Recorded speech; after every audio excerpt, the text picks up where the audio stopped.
All right, class, welcome to the video. This video is on solid waste management. I'm going to breeze through this, all right, because the book is very good at breaking down in little pieces that you can digest. But we are going to go over it a little bit. One thing when we're talking about solid waste, we're going to talk about two general categories of solid waste, right? Hazardous and non-hazardous. We're going to start with non-hazardous because it's more common, all right? And most of our waste that we generate is non-hazardous waste, and we generate a lot of it. All right, so let's talk about it. Well, you know, you throw things away, right? It just gets thrown away. Well, there is no away, right? Away is not just some mystical land where things disappear. When you throw something away, it goes somewhere. All right, it has to be dealt with. All right, so our trash is something we need to pay attention to because we pay for it now, when we have for years. But when I was a kid, we didn't care about it. You throw away whatever you wanted to throw away because it just went to the dump and nobody cared. Well, now people care. We're trying to be, as society as a whole, is trying to be better stewards of the world, of the earth, right? And reducing the amount of crap that goes into the ground is a good thing, right? It's good for all of us, right? So where is away? Okay, so when we do throw something away, where does it go? It goes to, generally speaking, goes to a landfill, which is basically just a big place where we pile up the stuff and it just sits there. All right, some of it will biodegrade and will become back and back to soil or something like that. But some of it, most of it, or not most of it, but a good amount of it is just going to stay there until it rusts away. If it's metal or if it's plastic, it's going to stay there a very long time, thousands of years, some of it, right? They speculate. All right. And then some of it that doesn't stick around for 1,000 years starts to deteriorate and becomes hazardous, right? Or can leach chemicals into the groundwater. So there's a reason why we want to reduce the amount of waste. And with that societal goal of reducing waste, one way that people incentivize that is make you pay for it, right?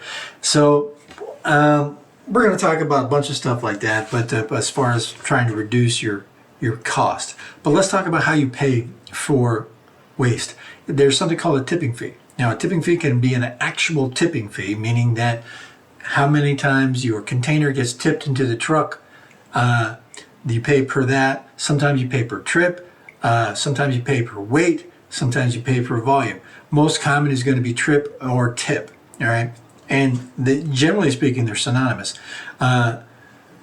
Let's talk about dumpsters. Dumpsters are going to be by the tip, right? Or if it's a trip, it could be the trip, but generally one trip is one tip. Unless you have more than one dumpster on site, then make one trip, 2 tips, and your garbage companies or your waste disposal company is going to tell you how you're paying for that. All right, or there's not a lot of options. They either charge this way, they charge that way. All right, for the volume and the weight, not so much in commercial. You're going to generally go by tips. All right, saving money is if you're paying by the tip, and you got to pay attention. If every week you're paying by the tip or the trip and half empty dumpsters are getting dumped and you're paying for each one of those, then you might want to look into a smaller container or something like that. All right? Or if you have to call for an extra tip or an extra trip, that gets really expensive as well because it's a lot more than just the same price you pay for the scheduled tip. It's a lot more money. So pay attention to those kind of things, okay? So we've all heard of recycle, reduce, and reuse, right? Or reduce, recycle, reuse. Reducing. There's a whole lot of different ideas for reducing your waste on pages 61 through 62 in the printed version of the book, or it's under source reduction in the ebook, okay? There's a lot of different things. Just to touch on a couple. One of them is just buy right. Right? Buy well. Those of you who've had the class with me for things like purchasing or cost control, I'm always saying that buy smart, right? Buy well, right? It's not only in the front end where if you buy just what you need without having the throw stuff away, then on the front end you're wasting money if you buy too much because you're spending money on things that you're not going to use if you throw it away, and then you got to pay to dispose of it. So you're getting hit twice, right? So buying smart is very, very, very, very important. All right. And then the second one is, and again, there's many really good things in here, but the ones that I really think that I like to talk about, the other one is unintended throwaways. I've worked at places where people will throw stuff away. You know, knives will find themselves in the trash cans, which is dangerous for people handling the trash bags. And servers will throw away silverware, plates, you know, and they'll look at you and smile and say, well, once it gets in the trash can, I'm not going to worry about it. Well, do you pay for that stuff? Again, front and back. You pay for the fact that you now have to replace something that you need to use, and you're paying to dispose of it. All right. So supervising your people to make sure they're doing the right thing is important. You know, in business and hospitality business or business in general, we have so many different things that we have to supervise our folks over. You know, trash, you know, God, it shouldn't be one of them, but it is, right? We need to make sure that things are being done right. Okay. And that's just all levels of the business. All right. All right. So moving forward. So we talked about reducing a little bit. Let's talk about reusing. Reusing, you know, in a home setting or in a residential setting, is reducing and reusing might be things like buying containers that you can use for other purpose, repurposing them for something else. Like, you know, I like to buy food in glass containers rather than plastic containers because I can reuse the bottle or the jars or whatever sometimes. Okay, that's not practical in operation because you get all of those things that you need very quickly, right? But what are reusings? Well, you can reuse some food, right? What? Right? I've been in blood like 50 years ago when I was in school, or all right, 40, 50. When I was in grade school, they used to put all the trash, all the food garbage in one garbage can, and the farmers would come and feed it to their pigs. All right, we could still do that. All right, so that's recycling it. Okay, or now, or reusing it. Excuse me.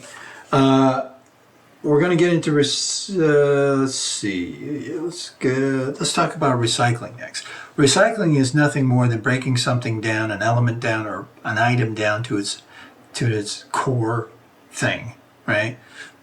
Metal can, breaking it down into metal. Paper, breaking down into pulp. All these things, right? So then it could be used to remake another can, to remake another paper plate, or another napkin, or whatever, right? So that's what recycling is, all right? It's a great thing. Years ago, not so much now, but years ago it was very cumbersome when we started to be mandatory recycling. You had to separate every little thing, and it had to be perfect. If you had some crossover, or God forbid, if you had any non-recyclables in the recycling bin, the paper bin or the plastic bin or the whatever, you were going to get charged a fee. All right. So now we're pretty much into single stream recycling, where all recyclables, most recyclables, will go into the same container and processed at the plant. Right. With the exception, of course, of glass, because if glass breaks in there, it's impossible to separate. It's hazardous for the people that are doing the processing of that. Okay. And again, if your people don't pay attention to throwing glass in there or garbage in there, you're gonna charge for it. All right. Again, you have to supervise. All right. So let's talk about composting. Composting is a beautiful thing. A lot of small restaurants have little vegetable gardens or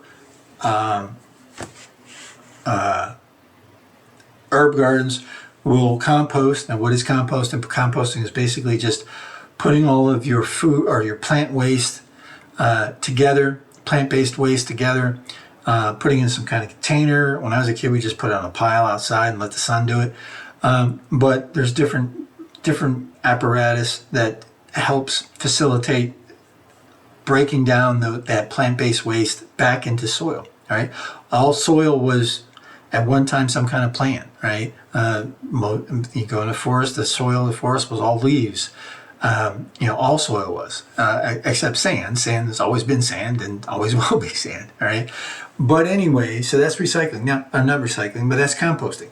So, well, I don't have a restaurant where I can have a little garden, so I can't compost. Not necessarily. I've been worked at several restaurants where we put everything into a big plastic camera or whatever, and once or twice a week, a farmer would come, take it, and compost it. All right, he got the stuff for free. He would do it for free, or there might be a minimal charge or whatever, but he was appreciated because composted soil is good soil. It's very nutrient rich, so it's almost like a fertilizer. So anyway, and you can recycle food too, like for pig scraps and stuff. Oh, I did say that. All right. You have other things like pulper systems and food digester systems. There's other ways to break down food to either put it into a different type of product or into a different form so it can be more easily disposed of. All right, garbage disposal is another way to do that. All right, so now let's talk about hazardous waste. Hazardous waste. Hazardous waste poses hazards to people, right? A health hazard to society or people who come in contact with it. Now, there's hazardous materials and hazardous waste. Just because something is a hazardous material doesn't mean that it's crazy, right? You have to worry about all these. I mean, if something's a hazardous material, you have certain ways that you have to deal with it.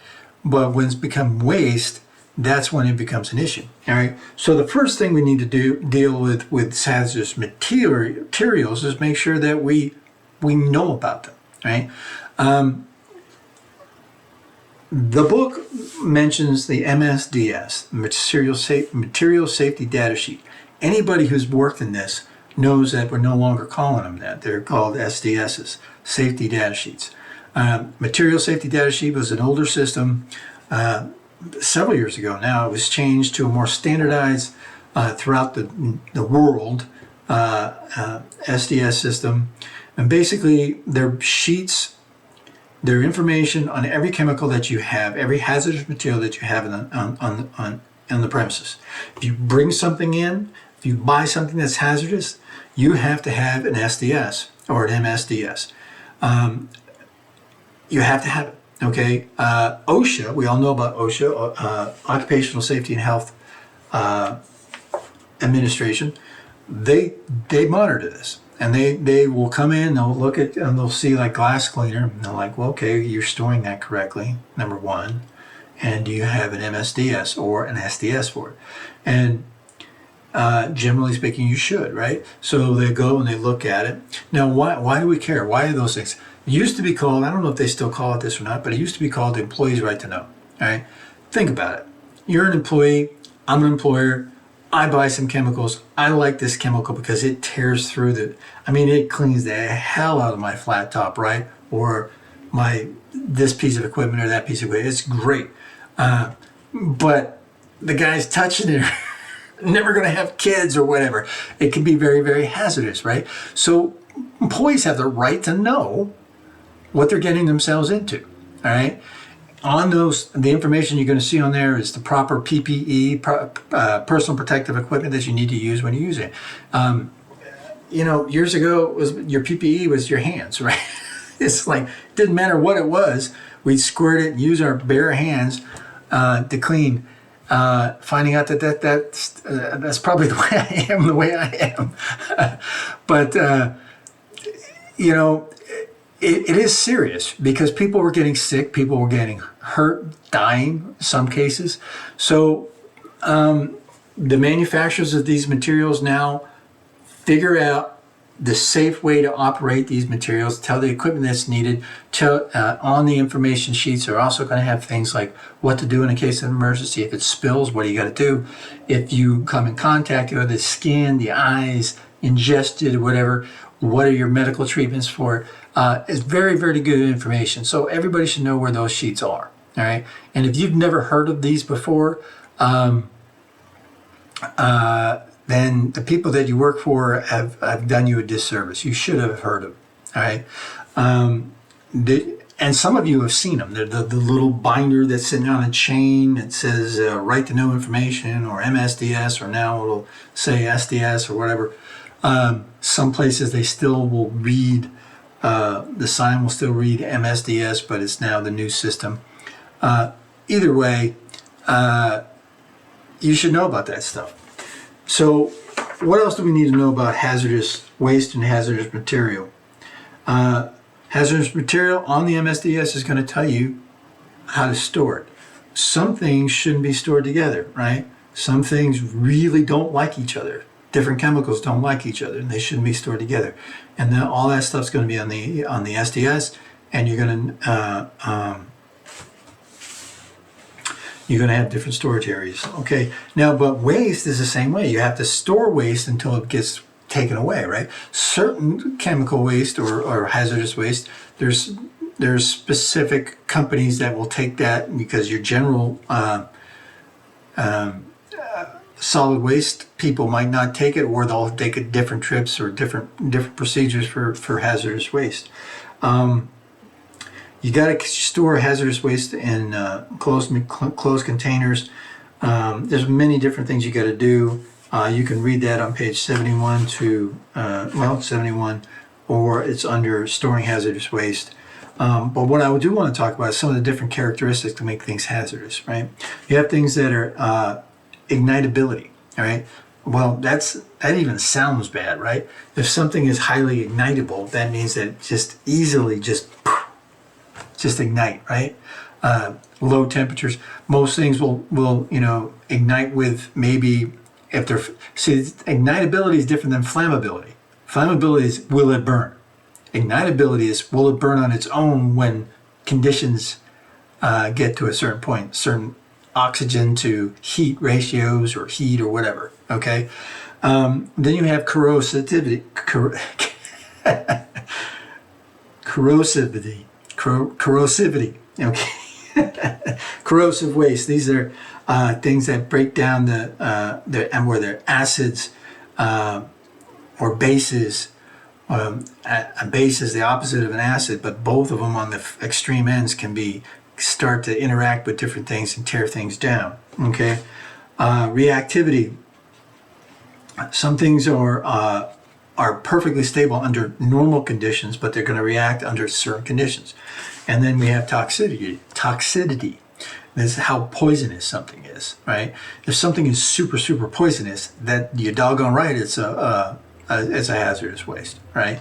So let's see. Then we also have infectious waste, which would be, biohazards or different things. And you can read all about that on page 72. Okay, that pretty much wraps up the chapter. Again, I really breezed through it. Just a few highlights that I thought were worth mentioning. So many of the other things you're going to need to read about. But we have a discussion this week, a quiz this week. The quiz is pretty substantial this week. It's got pretty much all of the vocabulary words that are in the chapters. All right. So the quiz will be in chapter 4 and chapter 5. All right. So, and then we also have a discussion. All right. So have a good week. Any questions, reach out, and I'll see you next time.